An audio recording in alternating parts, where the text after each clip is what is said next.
कृष्णा नदीला आलेल्या पुरामुळे सांगली व मिरज शहरातील काही पूरग्रस्तांना स्थलांतरित केलं होतं। याशिवाय त्यांच्या जनावरांचं देखील स्थलांतरित केलं होतं, पण सध्या शेतात चारा उपलब्ध होत नाही। अशा जनावरांना महापालिकेकडून चारा उपलब्ध करून देऊ, त्यासाठी प्रभाग समिती कार्यालयात संपर्क साधावा, असे आवाहन आयुक्त शुभम गुप्ता यांनी केले आहे। कृष्णा नदीला आलेल्या पुरामुळे मिरज कृष्णा घाट येथील कुर्नेमळा, सांगली येथील मगरमच्छ कॉलनी आणि परिसरातील जनावरे स्थलांतरित केली होती।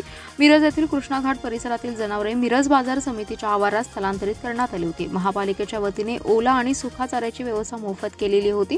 विविध संस्थांच्या माध्यमातून महापालिकेने लोक सहभागातून पशुखाद्य देखील उपलब्ध करून दिलेलं आहे। गेल्या 10 दिवसांमध्ये दररोज सरासरी 450 जनावरांच्या चाऱ्याची सोय महापालिकेमार्फत करण्यात आली होती। आता पुराची पातळी कमी झाल्यामुळे कृष्णा घाटावरील जनावरे शेतकऱ्यांनी आपल्या शेतामध्ये घेऊन गेलीत। शेताकडे जाण्या येण्यासाठी रस्ता उपलब्ध झाल्याने जनावरांच्या चाऱ्याची सोय त्यांच्याकडून करण्यात आल्यामुळे महापालिकेच्या वतीने करण्यात येणारी चाऱ्याची सोय ही बंद केली आहे। पण ज्यांना चारा मिळत नाही अशांनी महापालिकेशी संपर्क साधावा, त्यांना चारा उपलब्ध करून दिला जाईल, अशी ग्वाही आयुक्त शुभम गुप्ता यांनी दिली आहे।